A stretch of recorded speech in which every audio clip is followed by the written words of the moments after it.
All right, welcome back. Welcome back. The Inside Track and Field podcast has returned, now in video. Today, I'm super excited. We have some great guests with us tonight. Today's guests, both former Prince George's County 400-meter record holders. Yes, sir. Yes, sir.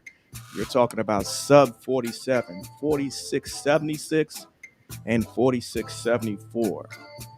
These two wonderful, exciting athletes held those records for 6 years and for 12 years, respectively, until they were broken by some other excellent athletes. But they did this down in their times. They went on to represent James Madison University and Howard University, making a way for other Prince George's County athletes to move on and be successful. Without further ado, let me introduce to you guys Terence Sheppard, Eleanor Roosevelt graduate, and Oliver Bridges, a Suitland High School graduate. Welcome to the show, gentlemen. Thank Thank you you, for the Carl. invitation. Happy to be here. Excited to be here, and also just excited to be here upon with somebody that I looked up to as I was coming through the ranks. Oliver Bridges, an icon in the sport here in Prince George's County. Thank you for having me. And Oliver, welcome. Thank you. And I appreciate the welcome as well. And as you already know, I think we talked about it before, is that, one thing that we do is we support our own. And, you being a great coach yourself and supporting Prince George's County athletes as well and doing a great job with them, I would definitely want to support you in any endeavor you do. And I'm glad to be on the podcast with Terence Sheppard as well, because, he was a dog. Yeah, it's gonna be a good night. It's gonna be a good night. Absolutely. So I usually start off with kind of asking how you got started in the sport, but be it that those track lovers that are sitting around, it's an Olympic year, and the Olympics have been exciting to say the least. So in the first few couple of days, what was something that either took you by surprise or got you real pumped up and excited, Oliver? Well, I was excited about, seeing Noah Lyles win the gold, of course. I think most of America was excited, and they doubted him, but he came through. He walked the walk, talked the talk, so I was excited about that. But just the Olympic spirit and the things that's going on now with the fast times, I'm truly enjoying, not only just from entertainment purposes, but just truly seeing, great athletes represent themselves very well. Definitely. And Coach Shep. Just obviously the same thing with Noah Lyles. I'm not going to say I was a doubter, but I knew that he had a tough road to hoe in that 100 meters, and I just wasn't quite sure if he was going to be able to pull it through. As you can see, man, the way that 100 meters finished, it was the fastest 100-meter in history. Mhm. So that kind of really excited me. And in addition to that, I was excited to see the mixed 4x4. That's a non-traditional 4x4 race, and to see two women and two men out there competing, even though they only took silver. I'm proud of the efforts that they did, and it got me excited, man. And I tell you, one thing that I love to do in my high school career and as well as in my college career was hold a baton in my hand and get around that track. And it just got me pumped and excited. And I can't wait for, the rest of the relays to come up and for USA to show, what they have in store. And also that young cat, man, I gotta admit, that young cat Quincy from Bullis, man, he's got the whole world excited about track and field. And man, I'm hoping that he gets an opportunity to get on the track and show what he's made of, and and just show everybody what he's capable of doing. Right. Definitely, definitely. I was just observing him from afar and things like that. And then at Penn Relays this year, when I actually got to see him in person, we kind of had some seats that were close to the finish line and got to see, kind of his size, his build, and things like that. But when we got to see him actually compete and the competitive spirit he had, to do what he did within 2 hours time, I was like, oh yeah, we got something to look forward to now Yeah. and in the near future. So I'm hoping he gets a shot. I'm hoping he gets a shot. Yeah, I'm hoping he gets a shot as well. And I don't know if I have an opportunity to kind of know Quincy a little more than a lot of people because my children went to Bullis and ran with Quincy. Um, and but just having a relationship with him in different ways of with the mental um, skills training and so forth. But Quincy's just different, and he has an opportunity to kind of grow in excel. But I'll tell you one thing: what I'm most proud of, that he's just a great young man, and his family, they're just all terrific people. So uh, he definitely we're wishing that he benefits from anything that he does in the Olympic Games. So I'm looking forward to seeing him too. And Rose, if I could just share a quick story, at the Maryland State Championships, obviously he's a private school young man, and he Hmm. showed up at the Maryland State Championships one day. And when he came into the stadium, everybody started screaming. I mean, mamas were screaming, kids were screaming, young men were screaming, and he was just so humble. It was just so many people coming up to him, just trying to take pictures and just screaming his name. It was funny, Rose. I heard this Yeah, young man, he was 16 years old. He yelled out, "We love you, Quincy." And I just thought that that was just so compelling, just to hear the crowd just love somebody so much, and at such a young age, man. He was just so poised. He was so humble, and he just interacted and engaged with people, and it just made me feel real good about what he's capable of doing, and also his mentality and his patience. So yeah, man, he's a special kid. He really is. For sure, for sure. That's it's just really cool to see his development, and as Oliver mentioned, this how humble and good of a kid he is. So it's looking forward to seeing more more from him. Definitely yeah. Yeah, and a lot I of great do have to things. shout out Coach Lee for that as well, because Coach Lee is doing a tremendous job with them. Because you can imagine the pressure that he may have and all the distractions he may have. But I thank God that Coach he got the right person to help develop him and nurture him in that way and coach him, in that way. And so he reminds me of you, Coach Rose, as the protector, as the person to make sure that you had those athletes in their best interests at heart, without any just without any glory to him. So just shouting out those coaches who are pouring into Quincy and the other athletes that are there as well. So it's amazing to see.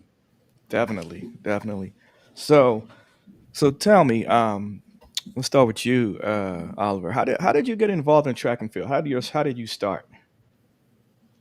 Well, I formerly was a real football player. I thought I was going to grow up to be, a football player, which I did. But, um, my parent were, I was an Air Force dependent. And so my parents traveled, different parts of the country every 3 years because I was an Air Force dependent. But they made me experience different sports, football, baseball, track, soccer. They put me in all kind of sports. But when we moved back to Maryland, and we moved to Maryland when I was in junior high school. I noticed that I was pretty much one of the fastest at my junior high school. Hmm. And so I was like, okay, well, maybe I could, I was playing football at the time, but then when I got to Suitland after junior high school, they was like, man, you need to run, man, you need to run. And so in 10th grade, that's when I started running for, seriously. And so at Suitland, and I noticed I could compete. The next year I won the state. So um, I guess I really knew that I could run fast or could sprint faster than most people, but I thought that was because I played running back. That was what I was supposed to do. Yeah, So, or receiver. That's what I was supposed to do. But then when I got on the track, and at Suitland, we were a powerhouse team, and so um, in track, but in football, we weren't so much. But then I noticed that I could compete. So that's how I got started. okay. And Shep, what was your introduction to the sport? It's a very similar story. I grew up here in Glenarden, and I played Glenarden Boys and Girls Club football, basketball, baseball. I even boxed a little bit, and I thought I was going to be a football player. But at Roosevelt during that time, we had just kind of come off of the football team had kind of come off some really good years, and we were kind of in a transition. And I was playing JV football, and we didn't really have a quarterback. I was a wide receiver, so I was kind of spinning my wheels, wasting my time. I knew I was a good athlete because I always competed with my older brother and all of his friends, and I was just able to do whatever I wanted to do, any route I wanted to run, and outrun any of those athletes. But like I said, we didn't really have a quarterback at that time, and I got into a little bit of trouble, believe it or not, in high school in 10th grade. And the coach, he suspended me right before the last game. And I was upset with him. Indoor season had kind of already started, and I stayed after school one day for whatever reason, and I saw the track team competing. And I was like, hey, are you guys running track? And they said, yeah, so they kind of introduced me to the coach. And the coach decided he was going to immediately put me on the team. He had a spot for me on the 4x2. And of course, those guys were all seniors, and they didn't want to have anything to do with me as a sophomore. And they told me as much. And the coach was like, "Nah, we're gonna put him on this relay, and he's gonna do what he needs to do." So that was, I think I only had two meets: the regional meet 4x2, and then the state meet 4x2. And I was thinking up the place, Rose. When I say I was thinking up the place, I mean I just didn't have enough energy to make it around the track for a 4x2. I looked good for about 100 meters, and then I trained for the spring break. And by the time trials came out, which was like maybe 1, 2 months later, and I was out running all the seniors on the team, and they became believers. And from that point on, I just had a supportive coach who did everything he needed to do in order to keep me on the track. So that's kind of my introduction to track and field. It started in my sophomore year. Okay. So both of you kind of have some really, I would say, good experiences, deep experiences within the county, and have some knowledge and history of it. So I guess what's one of the things that you think that makes the county so competitive and strong in track? And I'll start with you, Shep. I just think it's position in the region. We're kind of surrounded by, and we have the unique ability to compete against people from Baltimore, right, DC, and even Northern Virginia. And although the weather is not extremely warm, and we do have indoor track here in this region, we just have the ability to compete against all of those different regions and compare ourselves. I just remember when I was in high school, man, the first time I went to George Mason and had a track meet, there were kids coming up from the Virginia Beach area. There was like Green Run High School, there was Bethel and James Huguenot with, and it's just amazing when you have the ability to travel and compete against people from the Virginia area, the Baltimore area, and the Maryland DC area is not only known for just track; it's really known to have athletes just in general. You know, Prince George's County is a bedroom community of Washington DC, and a lot of hardworking parents were just trying to do whatever they could in order to make sure that their kids were successful. And I think just this region being a bedroom community of the hardworking government employees in DC, we had the support of our parents and had a little bit of money in order to make sure that they had what they needed in order to be successful at any sport, but specifically in track and field. So just that region and the Hmm. support from the parents and this bedroom community of Washington D.C. I think all contributes to Prince George's County being a bedrock of not only track and field but just sports in general. Sports in general. Coach Oliver, you mentioned some coaches also. So how does that get into the fold of making it so good with the type of coaching we have here too? Yeah, I think one of the things the coaches do a great job with, they want to learn the sport as well, and they want to be on the top of the pedestal in terms of understanding the sport.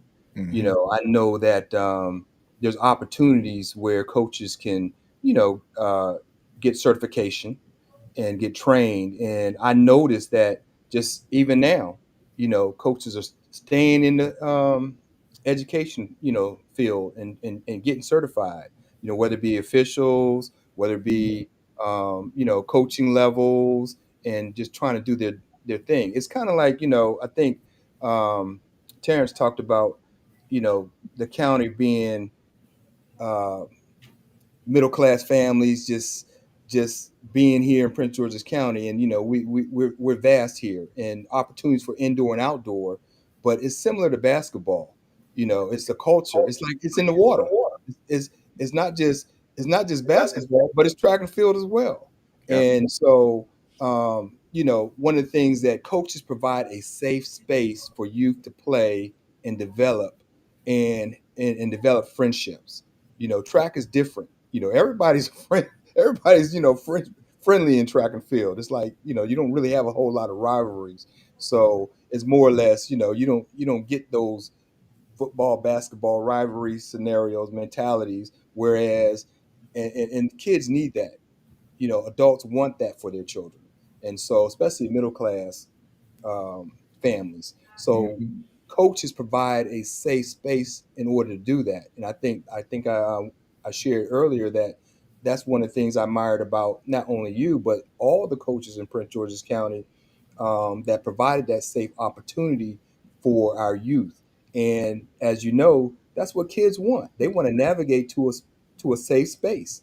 They don't want to be in that situation where there's violence or Mhm. anxiety and so forth. And so I think that plays a part with it as well, and that's what the families want as well. You want your child to be in a safe space, so that's where track comes in. Cool. Cool. So Well I'm said. gonna Well said. So I'm gonna push y'all to a little different envelope with that. So, and I agree 100%. The track community, you know, kind of outside of the actual meet, we are very protective of our athletes, of each other, and things like that. But as you get into the nitty gritty and you coming up on county championships, and I'll start with you, Oliver. Who were some of the guys that you were excited to face, or you had a little apprehension to face when you were coming up? Or was there no one that when you were coming into the county championship, knowing that this is probably just as, like we talk about the SEC being just tougher than the NCAA, sometimes the county meet is tougher than the state championship. So who were some of those people maybe that you were a little bit looking forward to run to, or apprehensive? So early on, when I didn't know anything, about competition and track and in the area and so forth, it really didn't matter. But then I start hearing names. Oh yeah, wait till John Wallace comes see you. So John Wallace was a name that I was like, okay, who's John Wallace? And he was coached by Coach Rothenberg, who was another coach who did a great job with Prince George's County Public School athletes, right? He led those Central Falcons back in the day, and but no, Fairmont Heights team as Hmm. well. But John Wallace was one that I was like, okay, who's John Wallace? I really didn't get an opportunity, but only to race John one time, at a dual meet or something like that. But we were just really friends, Yeah. so so it really wasn't that I was scared of him, but just excited to race him because Hmm. he was a competitor. He was at the top of the game, and I would say, I don't know if y'all remember Louis Morales and Frank Hmm. Rain, the Austin Hmm. Hill crew. Yep. Anybody from Austin Hill, they were Suitland rivalries as well, but those guys could go. And Lewis ran the one and the two. I more or less focused on the four. But when we met up, whether it be in the 4x1, the 4x2, it was on. And Yeah. so, we just decided, and still to this day, we just decided to say, hey, what's up? Da da Yeah. da. But in scared wise, I never really did have the fear in my heart, but I was excited to kind of face top competition. Good stuff. Yeah, when I first came down to the county in 1994, one of my students' parents, you talk about a wealth of knowledge. This guy named Mr. Davis, and he would tell me stories about both Terence Sheppard, Oliver Bridges, Morales, John. I mean, he had the data just locked in the head, man. And he said, man, Coach Rose, you wouldn't believe when Bridges and Morales would lock up, or their relay teams would lock up, or man, Mm-hmm. Terence Sheppard, used to see Terence Sheppard coming off the curve like Penn relays, and I'd be like, who are these guys? I was like, I don't even know who you're talking about. I started looking up in the record books, man, and I was like, oh, okay, let me look this down and stuff like that. So those were the names I definitely looked at when I really started getting into coaching and had a few athletes that were starting to make waves and stuff. I said, okay, you guys want to beat Mr. Bridges and Mr. Sheppard's record. That's who you want to shoot for. So, how about you, Shep? Who were some of the guys that you look forward to competing against? Well, I don't know that I necessarily look forward to competing against them. But during that time, the 400 was hot during my years, and there was a couple of kids from. There was a kid named Robert Bailey from Largo, and I would just. Robert was a half miler, so I had heard that he was running 154, 156, 155. So, and I knew I wasn't a half miler, so I definitely didn't want to see him in that race. But people were telling me the times that he was running. They said, "Yeah, he's a 46 kid." So I'm like, man, 46. Mm. I don't want any parts of that. So, of course, Robert Bailey, and when I saw him, I'm kind of a shorter athlete, right? So when I saw him, when I initially saw him, he looked like he was about 6'5", and so he intimidated me a little bit. And then other people around the county, there was a kid from Crossland by the name of Carter. Forestville had a kid who was a 47 kid as well. So those were the names in the county. Um, Largo always had good kids. Fairmont Heights always had good kids. Suitland, I mean, listen, it didn't matter what school you were from. You had good kids. During that Mhm. time, everybody had good quarter milers. Mhm. And it just any given Saturday, whoever you were lining up against, it was going to be a challenge for you. Yep. But my main rival was Robert Bailey. Mm. And he actually ended up going to Howard. Oh wow. Yeah. Oh wow. Okay. So at some point, you guys, both of you realized that this was going to be something you can do on the collegiate level. And I know, Oliver, you went on and whether it's two sport athlete on the collegiate level, but when that transition happened, how did that work for each of you? How did you go from, okay, now, I'm kind of a big fish around here. I'm having fun, with this sport. How did that transition go for you, transitioning from Prince George's County now to the collegiate level? I'll start with you, Terrence. Um, it was well, let me just tell you about my visit to JMU. So let me just tell you how that went down. So he be the coach Bill Walton at JMU, and JMU was a up and coming school during that time frame. They had a couple of really nice relays, and one year I was at Penn Relays, and I said, well, listen, I'm not going to any schools that are not in this Championship of America section, and if they play seventh, eighth, I can't go there. So during that time frame, the schools that were running really well, Seton Hall, Hmm. East Carolina, JMU, and then of course all of the Florida schools and the Texas schools. But I knew I wasn't running fast enough at that time to be considered to go one of those, the Florida or the Texas schools. So, JMU became interested in me, and they were recruiting another one of my teammates, Rod Tolbert, at the time. Hmm. He ended up going to Illinois. But let me tell you, Rose, they flew me into JMU. JMU was a 2.5 hour drive from here. Two and Mm. a half hours. They put me on a puddle jumper, a two prop plane. I could talk to the pilot, and I flew into an airport called Weir's Cave. And the plane landed on the runway, and the coach pulls up on the runway in a truck, picks me up, and takes me over to campus. And it was just the most amazing, visit I had ever had. I actually stayed with a former Roosevelt athlete who was a decathlete at the time, Patrick Julius. He was there on scholarship, and he just showed me a good time, and I made that decision from that point on, and that's where I wanted to go. JMU at that time was a part of the IC4As, Hmm. part of the Colonial Athletic Association. So we had schools like Seton Hall, Villanova, uh, Georgetown, schools like that. And once I saw who we were going to compete with, and that I could compete with those guys, I got to be honest, the transition was really easy because from day one, when they put me on the track, I'm going to tell you who my first championship race was against. It was against Andrew Vaughn, and Seton Hall. he was in the 400, and he won. Right. I think he ran something 46 low. I ended up running 48 something. I think I got fifth or sixth in my freshman year. But at that point, I knew that I could compete with those guys, and I just had to work just a little bit harder, and I could potentially make some more noise in the IC4A and in the Colonial Athletic Association. Cool, cool. And Oliver, you stayed closer to home.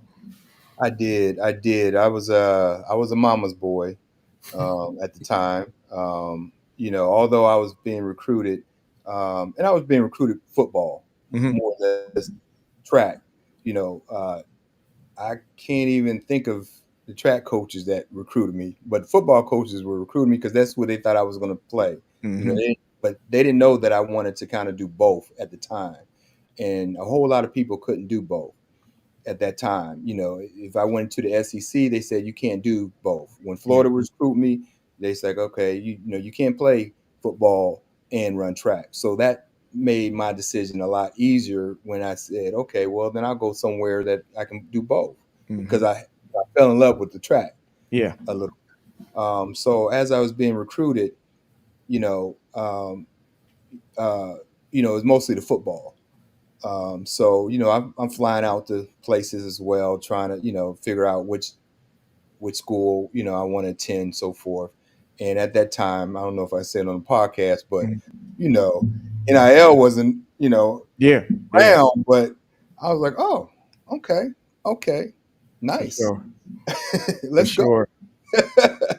So and but what Howard did was they placed me in opportunities where I could meet different people, so when I graduate that I would be okay. Right. And in particular, the they knew, as a young man, they knew what to do. Mhm. Okay, we're gonna place them with our recruiter, our female recruiter.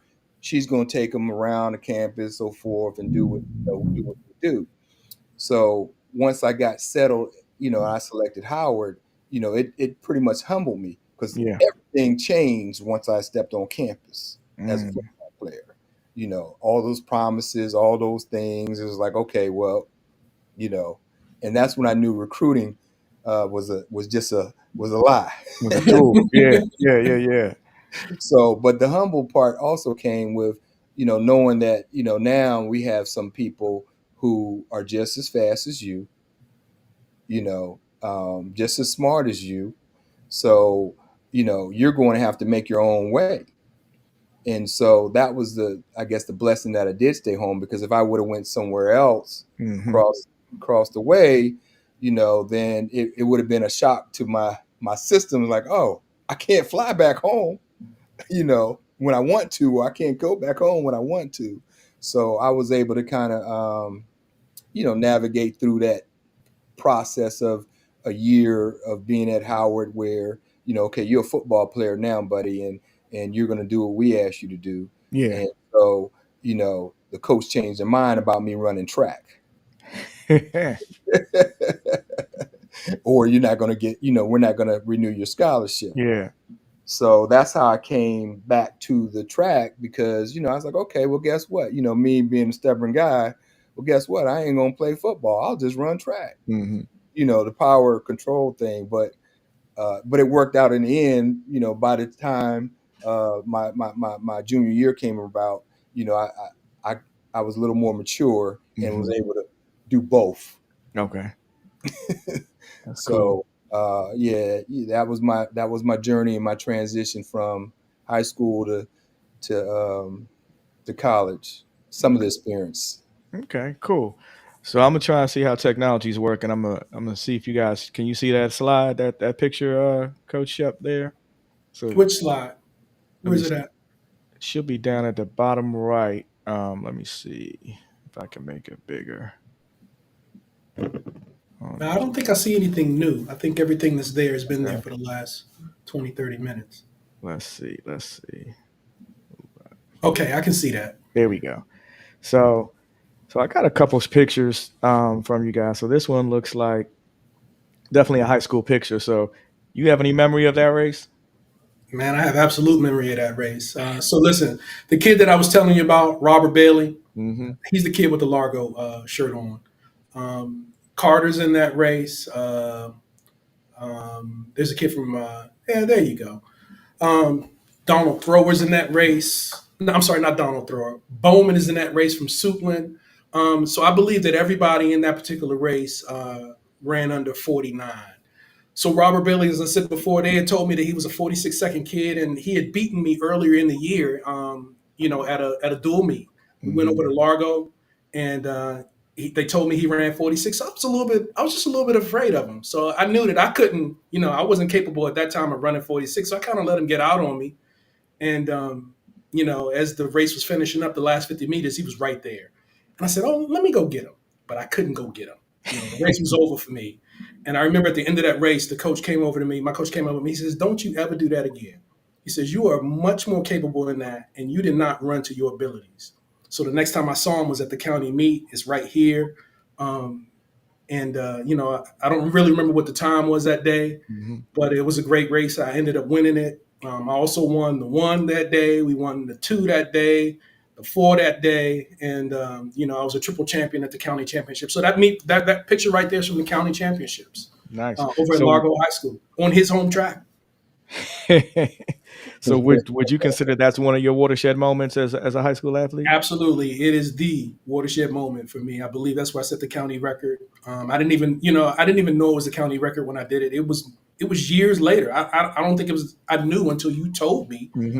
25 years later that, hey, I coached a kid that finally broke your record, and I was like, what record? So yeah, I remember that day like it was yesterday, man. Let me tell you, it was hot. It was hot that day. And county championships always seem to be the same. Definitely. So I'm gonna flash forward to a collegiate. Not sure if you remember this one, Oliver, but this is up at Penn Relays, and you looks like you're definitely fighting for that finish in that one. Do you have recollection of that race? Oh yes, oh yes. I definitely remember that race. That was I was kicked off the team, and then Coach Moultrie said, "Hey, we're gonna reinstate you," uh, and that was a race where Coach Moultrie said, and the guy nipped me. That was in the trials, and so we had a team meeting, and Coach Moultrie was like, "Do y'all want Bridges to anchor it, or do we have to switch the order?" And everybody looked at me and was like, "Oh no, we know Bridges got it this time." So, and there was another picture where I'm in all blue, white, and so we definitely one was the trials, one was the final. So one I got nipped at the line, and then I kind of beat the guy in the finals to win the championship of America. So that was a very memorable time. But like I said, I had pledged, a Sigma at the time before, so I got kicked off, and then and then I got reinstated because of pin, doing pin relays. They needed me a pin, so Yeah. uh, it was a tough situation. That's hilarious. That is hilarious. Let me get us back on here. Let's see. So I remember every bit of it. That's funny, man. Yeah. So, as you guys think about people who really had an impact, on you, coaches who had an impact, we talked about, them, being important. Sorry about that, being important, obviously. But was there one or two people that maybe really, when you look back, hey, this person really impacted me in a positive way, and helped me to get where I am now? Ooh, I'll start. Good night. What am I doing? Here we go. I'll start with you, Oliver. Yeah, I think every coach, whether positive or negative vibes, impacted me because some I learned what not to do. Some I learned, okay, I need to keep this in my toolkit. You know, the ones who impacted me the most were the ones who kind of believed in me.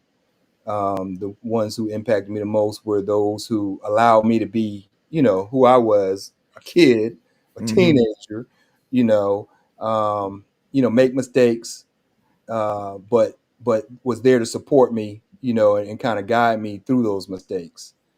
Still held me accountable. Like I said, I got kicked off, Yeah. but he held me accountable, but he reinstated me. He gave me grace. So a lot of coaches gave me grace, and those coaches included coaches like who's still in the county. There's one still in the county named Irv Hay, Coach Hay. Love him to death. There's also William Johnson, Bill Johnson, but he's deceased. And then William Moultrie, he was Olympic coach at Howard, but Mm-hmm. he's deceased as well. But there were a lot of coaches that, even though they weren't my own personal coach or they trained with me, they poured into, to everyone anyway, whether it was on, a friendly coach, whether it was a central coach, whether it was the, Mm-hmm. Duval coach. So there were different people around the county that poured into you anyway. And I think that camaraderie is still there. If you were an athlete for Prince George's County, you were theirs too. Definitely. You know what I mean? Yeah. And so it those coaches impact me, and that, you could see how they're just there for kids. They're there just for children. They're there for, to help people grow. And so, but I just wanted to give a shout out to Coach Moultrie, Coach Hay, and Coach Johnson, because those are the ones that kind of were my head coaches at the time. Yeah. Yeah. And you, Shep? I just kind of look back on my whole entire childhood. I was lucky in the fact that every single coach that I had at every sport that I participated in just poured into me. And, it was just kind of wraparound services, did whatever you needed to have done, pick you up, drop you off, just have, conversations with you about, what they needed from you and were honest, in most instances. Like I said, I had a boxing coach, I had a baseball coach, football coach, basketball coach. Every coach that I came into contact with just was really very important in my life. But obviously, in the track and field, realm, um, my coach in high school, his name was William Goodman, Bill Mhm. Goodman. Mm. He was a coach at Roosevelt for 3 years before he moved on to the University of Maryland. He was a University of Maryland graduate back when University of Maryland was the UCLA of the East in track and field, right? Mm. So he poured into me, and who knows what coaches made, you know, during that time frame. Listen, I know what coaches make today, so I know what they were Yeah. making then. It was Yeah. probably just pennies, right? Yeah. Mhm. Just the amount of time that he spent poured into me, not only during the school year, but Mhm. during the summer. I know he wasn't getting paid during the summer, but he just wanted to make sure that his athletes had the opportunity to experience some of the same things that he experienced. And I just remember, maybe 10, 15, that's probably more like 20 years ago, 22 years ago, when he was still coaching at Maryland. I would oftentimes just go up there and just, have a conversation with him, look at some of his athletes. And I just say, hey, coach, man, I don't know if I've ever really said this to you, but I just want to thank you for all the things that you've done for me. And you know what he said to me, Rose? He says, you don't have to thank me. Do it for somebody else. Yeah. Right, right, right, And right. and that's part of the reason why I'm coaching to this day. He Yeah. just asked me to do it for somebody else, and that's part of the reason why I'm out there. I've been at it for the last 24 years, just trying to give kids a good experience, make sure the kids have the opportunity, if they want to Right. go to college Yeah. and experience track and field, and also just trying to grow the sport. So Right. thank you, shout outs to Bill Goodman. I haven't seen, I think I saw him last summer. Mm-hmm. And then also my college coach, Bill Walton, over at JMU. He, coached at JMU for 25, 30 years. Great coach. Didn't always agree with him, but, we reconciled everything that he ever taught me. And when it came time for me to coach, he just, poured into me and gave me everything. Gave me booklets and booklets and booklets of all Yeah. of the stuff that, that I needed in order to get started. So, yeah, those two guys, Bill Goodman. And, the funny thing about these two guys is they were actually rivals in high school. And Bill Goodman told me about Bill Walton down at JMU when he was recruiting me. He was like, yeah, I know Bill Goodman. I mean, I know Bill Walton. He's a good guy. Go meet this guy. I used to compete against him in the triple jump in high school. And, that was just kind of funny how that worked out, that they were rivals in high school. Oh, definitely. Definitely. That's cool, man. That's cool. Um, so we're about the space now where I kind of like to ask a couple, just quick questions around, different little things. But you kind of talked a little bit about both what your marquee events were, and obviously I bring you guys on as quarter milers. But let's hit the workouts. What was real quick? What's one of your favorite workouts that you guys were given? Could be college or post college or high school. What was one of the like I like that workout. I don't mind doing it. What was one for you, Oliver? Yeah. So anything like I think Shep talked about the stick, holding that stick and giving it to somebody. I loved relay passes, because it's easy. You just trying to get the stick to somebody else. It's teamwork stuff, right? Mm-hmm. So it allows you to kind of just, work with your teammate, just having fun. You just trying out, so forth. But one thing I know that kind of helped me perform better was those 150s. I knew when Coach gave me those 150s was for a reason, and so he wanted me to, and all the coaches, they wanted me to kind of make sure that I attacked those 150s, intentionally, you Mm-hmm. know, because he said if you can attack those 150s, um, with less, uh, um, I guess, recovery time, Mm-hmm. those are the ones that kind of made me say, you know what, I'm gonna be okay. That built confidence in me. Cool, So cool. the What? 150s and the relays, but anything under a 500 Well, that's what I was going to ask you. I said, what was about good for something that me. you dreaded? You said you knew you Yeah, saw the sheet, you saw the workout sheet, and you saw it for Wednesday or Friday, and he was like, "Oh, I don't know if I want to show up on Wednesday." What was that workout yeah. look like? The ones you didn't want to show up for? Yeah, anything over 500 or 500 or 600s, 500, 600s. And, in training back then was different. Mm-hmm. Now, people realize that, you can sprint endurance is a little different. But the philosophy, the coaching philosophy, if you ran a 400 back in the day, you had to run some 500s and some 600s, Mm-hmm. Mm-hmm. you know. So those are the ones I dreaded. Cool, cool. What about you, Shep? What's something Well, maybe you look let's forward just to? start with it. So I have a love hate relationship with this one workout, and I need to explain to you why I have a love hate relationship. So I personally hated this workout, but it was such a good workout mentally that I adopted it and I use it for my athletes all the time. And let me just tell you, they hate it as much as I did, but I love to give it to them. And that workout that they hate so much is a 10 quarter workout. Now, track and field has evolved so much now. Like Oliver was saying, it's really not something that we need to give to kids today because we can accomplish the same thing with a different type of workout. But the Mm-hmm. one thing that workout did, and our coach called it a mental toughness workout, and it really proved to your teammates and to the other coaches just how much mental fortitude you had. And I would always play this game with my teammates on this workout. I made them think that not any one of those quarters affected me in any way, shape, or form. I would run across the finish line and act like it didn't hurt. Wouldn't breathe hard. Now I'm faking.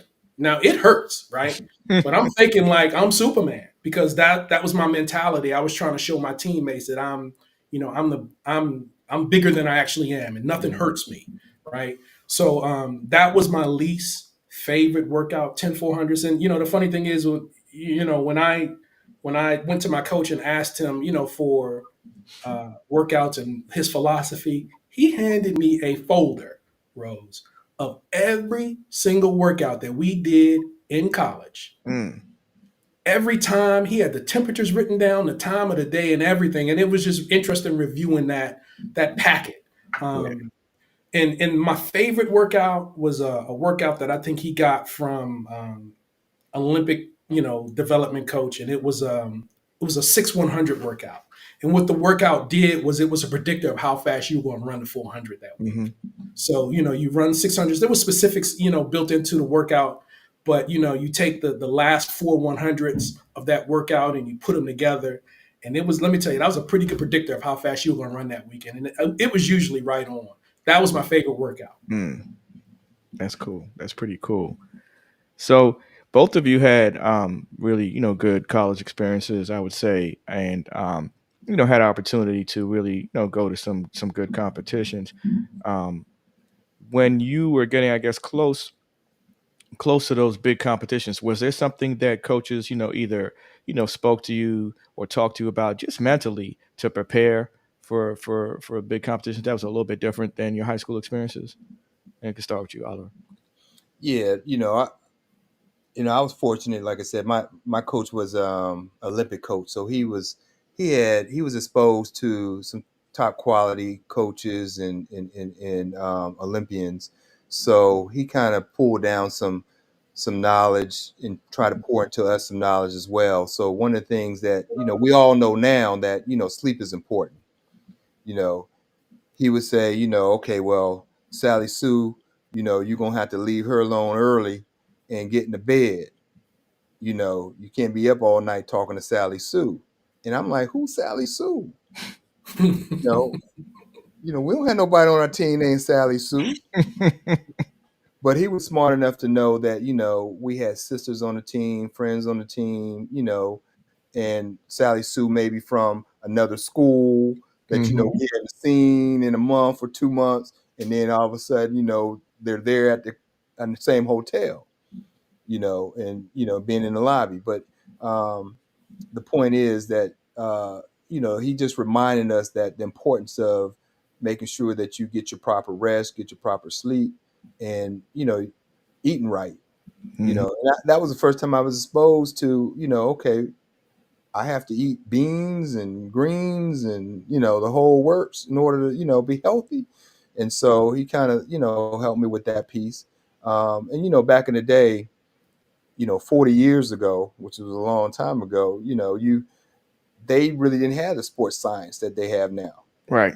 you know. For sure. So I was fortunate to kind of, hear some of the things that, he would tell us, of course, always, okay, pray about it, don't worry about it. And that's the mental skills that, we hear today, Mhm. okay, relax and just do some self-talk or some a mental rehearsal. Think about the race tomorrow. There might be another opportunity where, you go out the first 200 because you're excited, etc. So he was putting those nuggets into us, early. So I would say some things, just to help us perform, and think about performance instead of just more damage that we would do. You Mhm. know, don't eat any pancakes in the morning time. Just eat something right. Yeah. Yeah. The Beans if you nutrition want to. side. Yeah, eat some beans. Don't eat them pancakes with syrup and all that. Just so you would hear it, but it's like, why is he saying don't eat pancakes? I eat pancakes all the time. That's right. But Yeah. 40 years later, now the sports science comes up and like, oh, okay. Now we know what he's talking about. Yeah, for sure. Yep. What about you, Shep? Anything I mean, that I coach just would tell me? just thinking back, I don't know that he did a whole lot of talking, but we did a whole lot of race simulation in practice. Mhm. And the race simulations for us would look like a 300 meters, 45 seconds rest, get back on the line and run this last 100 in a certain time.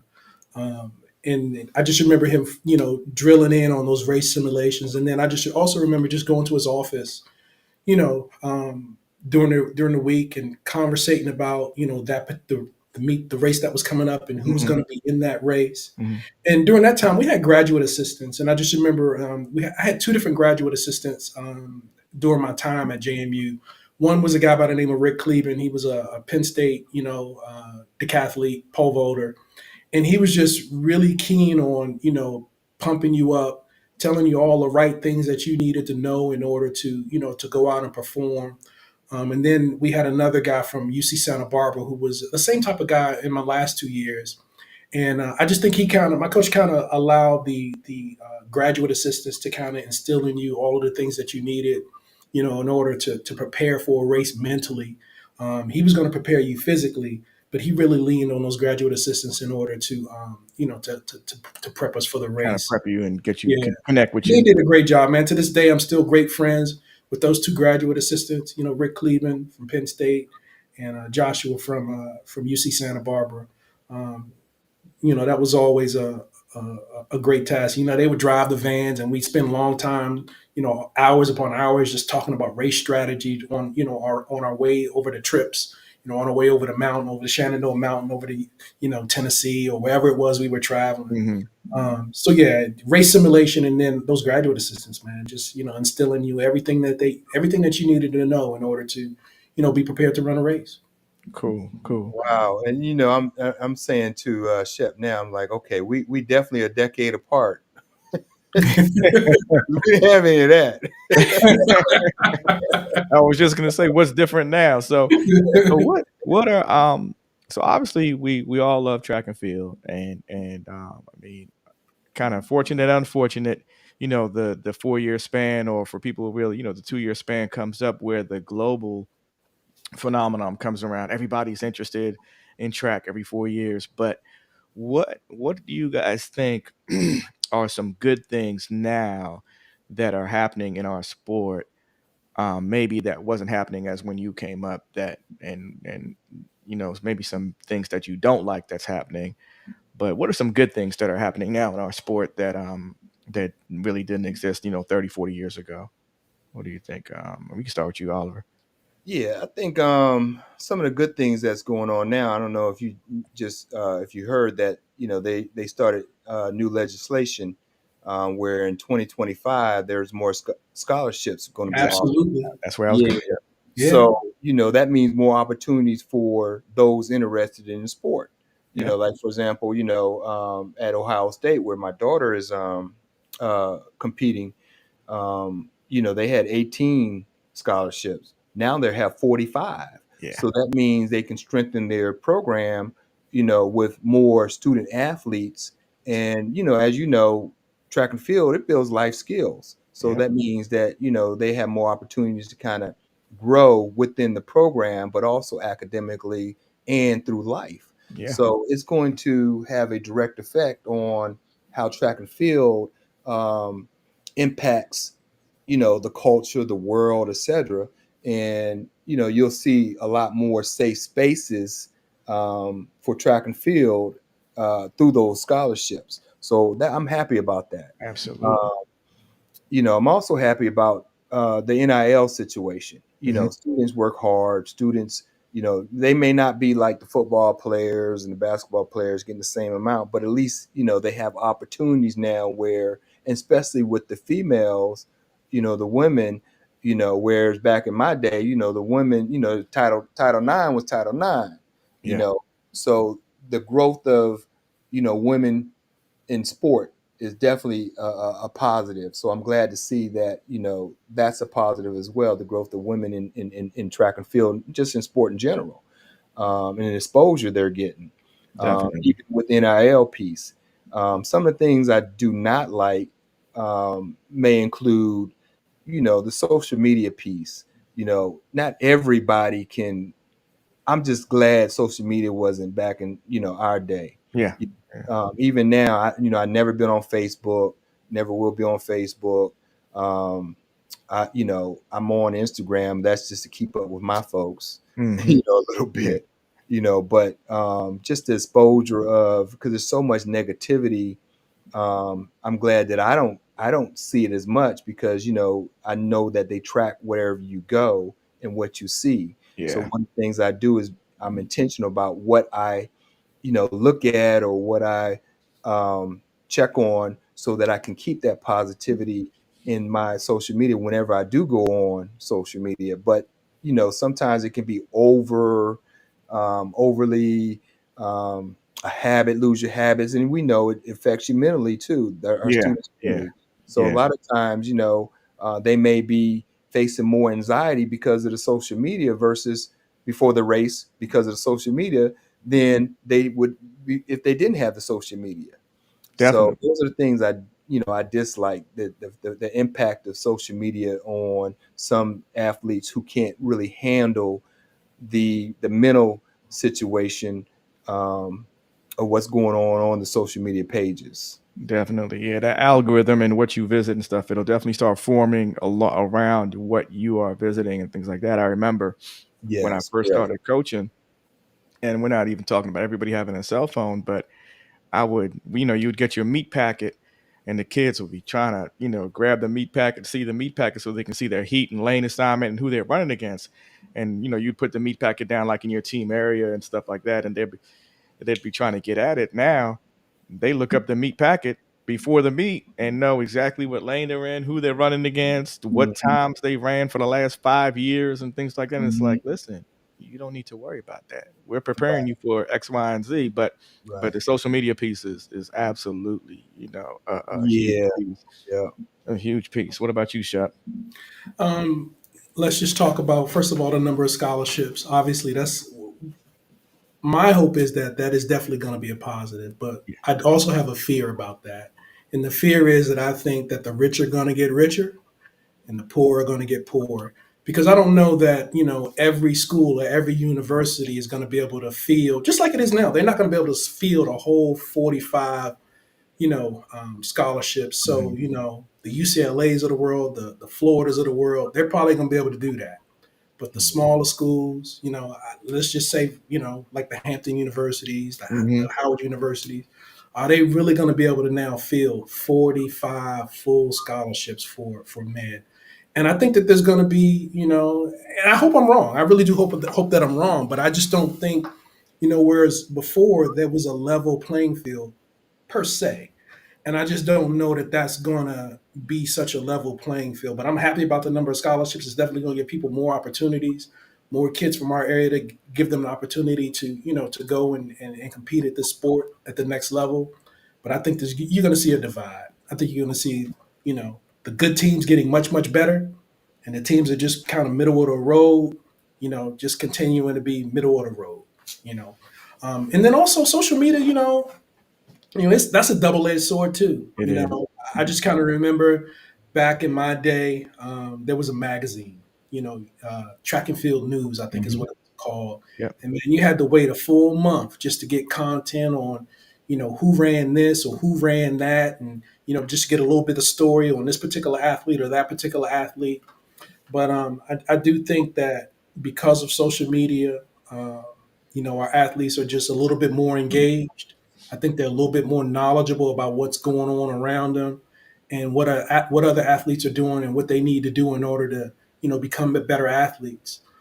And then finally, I'm hoping that this new track and field league that Michael Johnson is raising and bringing up is going to bring more notoriety to our sport, not just in an Olympic year, but during non-Olympic years. And I'm hoping that that kind of takes off and we get a lot more athletes, professional athletes, signed to that league, and I'm hoping that that takes off. Yeah, it's definitely going to be interesting. I think, again, those that kind of follow it, it's going to be interesting to see how it kind of he manipulates it to make it work, and there's a lot of stuff around that the field events aren't in it yet, and some of the other events aren't in it. But I think I think it's a start, and there aren't a lot of people really. You have the Diamond League and things of that nature throughout the years, but I think it's a good start. So I'm looking Yeah. forward to how it progresses for sure. How it progresses for sure. So, all right, guys. So I really appreciate you guys coming on. It was great, talking shop, shop with the both of you. I'm gonna Hey, leave you. before we get I'm off, gonna leave I you got with a I got to couple tell you stories. Oliver Yeah, Bridges story. I'm I gonna got to leave tell you. you Oliver I'm Bridges gonna leave story. you with two stories. So if you get so Shep, you have a story, and Oliver, So you have a story. Let's hit it. So listen, I had never met Oliver Bridges before. I had just heard of him, right? Didn't know anything about Oliver Bridges.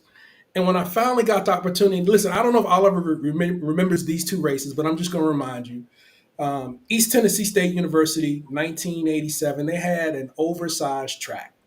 And I believe that year they didn't have the 400, they had a 300. 300. Yeah. And hey, listen, so my teammates were from the Virginia Beach area, and they had heard of Oliver Bridges too. And listen, I didn't know what Oliver's nickname was. I still to this day don't know if this is his real nickname. But my teammates were like, "You know who in that race with you?" And I was like, "No, who's in the race?" And they said, "It's Ollie." And I was like, "Ollie? Ollie who?" And they said, "Oliver Bridges." Yeah, that's And my I nickname. said, and I said, "Really?" So, and I didn't have an opportunity I had never seen you before. I'd only seen your name, right?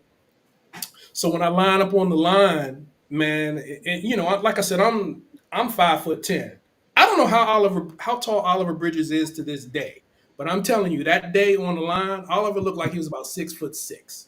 And, and when the gun sounded, it was one hell of a race. And then I had an opportunity to meet him one more time. I believe that year was like 1988. It was at UVA at the Dogwood Relays, and that was a 400. Do you remember that race, You I remember that? do. I do. I remember Listen, both of them. I remember yeah, both you of them. got me at the dogwood, Yeah. right? And I Yeah. just remember, I dipped at the wrong line, and they had something, they had a cone set up or something like that, and I dipped at the wrong line. I think I was in lane 4, and I wasn't first, but I was definitely last on that one because I dipped and I stopped. Um, I remember the facilities. I remember the facilities that you talked about. Both of them. In East Tennessee had like you said, that was a great experience. But at that time, it was more enjoyable just hanging out and meeting people and saying hello. And okay, we competed, but just knowing that hey, if you ran track and I ran track, you must be okay. yeah. That's Oliver, how tall are you? How tall are you? Because you, like I said, you look like you were about 6'5" that day. Right. I'm 6'3". I'm Okay, six so three. close. Yeah. So in my opinion, and listen, I'm 18 years old, and I don't know how old Oliver was at that time, but he had already graduated. He's running professionally or doing whatever it is he's doing. He's a grown man, right? Mhm. I'm 18 years old at 5'10", 160 pounds, and this 6'3" guy is out there. He's just in. It was just intimidating, man. It was a great race. It was definitely a great race, but I just remember that experience and walking off the track, man. Like that was great. That was a good race. Well, one of the things that and I'll just give a short story, but one of the things I appreciate, and already know this, Terence. I was like, wait a minute, here's a young man that from the county, from DMV. He's representing DMV, and he's representing the county. So I don't know if you remember me coming saying to you, look, whatever you need, let me know. You from the county, you run 400. You must be all right with me. Yeah, yeah, So, let's just link up whenever we can and just just let me know whatever you need. And plus, as a younger person, I think that's what I kind of wanted to navigate and say, look, I've been through probably what you're going to go through. So, just let me know. yeah, yeah. cool. That's cool, That's how I guys. remember. That's how I remember Shep. And then when he started coaching, I was like, "Oh yeah, I know Shep." I was telling the kids, "Yeah, man, you got a good one. You got a good one. You better make sure you listen to your coach." Yeah. It was interesting. I'm telling you because when I saw met Oliver, many moons ago, we were both in the county, as educators and stuff, and I was at Duval already, and met him during my time at Duval, and I was like, oh, this is the man, Mister, you know, Mister told me about it. And I was like, oh, okay, man, I'm meeting him in the flesh, and then Mhm. what 4 or 5 years later, Flowers opens, and I had take the job over there, and Shep's brother says, my brother ran track, and this, that, and the third. I said, well, yeah, I'm looking for help. Come to find out, it's the other record holder. I said, man, I meet these two record holders within 6 years or so of each other, and they both both have worked with together with us. I said it was a great thing, man. Just knowing you guys and helping That's learn the the history of the county was cool, man. It was cool. So we got some relays coming up in these Olympics. I think it might be some controversy, with a few decisions being made as usual, so Coach Marsh and Coach Lewis have some decisions to make on the men's and women's side. Do you guys think that the Americans are in the driver's seat with what's going on with some of the other world, with the Jamaicans kind of being a little bit in disarray? Well, I think the Jamaicans are definitely in disarray as it relates to the 4x1, and Hmm. who knows how healthy the Jamaican 100-meter sprinters are on the girls' side. Yeah, So obviously, I don't think any team can put together 400-meter sprinters other than the USA, and the same thing goes for the 400. right. There's no team out there that can put For together sure. Yeah, six yeah, for 400-meter sprinters other than the USA. So I think I don't want to say that that's a given, but if they perform the way that they should and show up the way that they should, those relays, uh, you know, should come out with USA on top. Yeah, I definitely agree. And just basically with the in the 4x4 right now, if they were smoking 44-43, and 44-48, I believe didn't make it. yeah. Yeah, And that's different.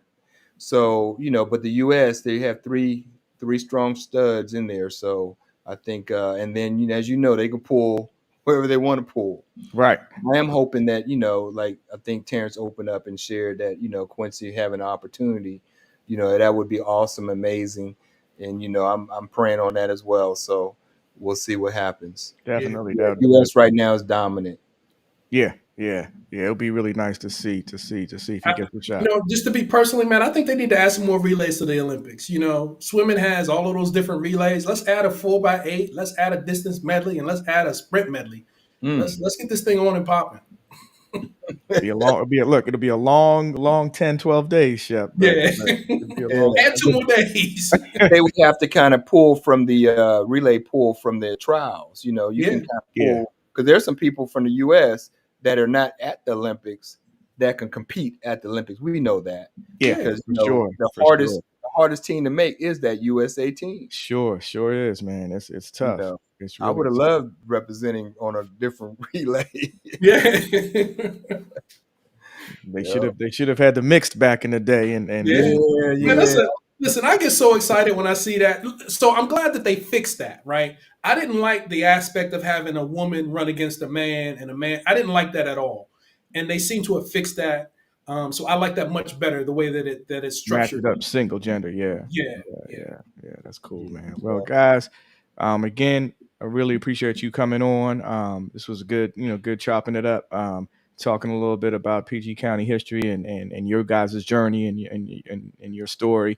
So, thanks again, and look forward to again just chopping it up with you guys on the track, different places and things like that.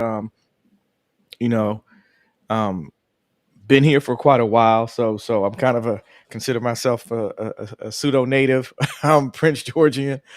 I've been here, for quite a while, and really impressed with with how we operate and what we do to help student athletes. So looking forward to hearing more from you. So again, today's guests, guys, are former 400-meter record holder Terence Sheppard and Oliver Bridges of Suitland High School, and Terence Sheppard of Eleanor Roosevelt. They were stalwarts in their respective events, went on to compete on the collegiate level, and are still acting strongly in their community, both in education and in track and field.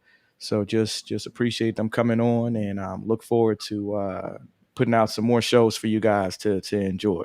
Hey, I'm going to be right here watching every chance I can get, man. And thank you just for continuing to promote the sport.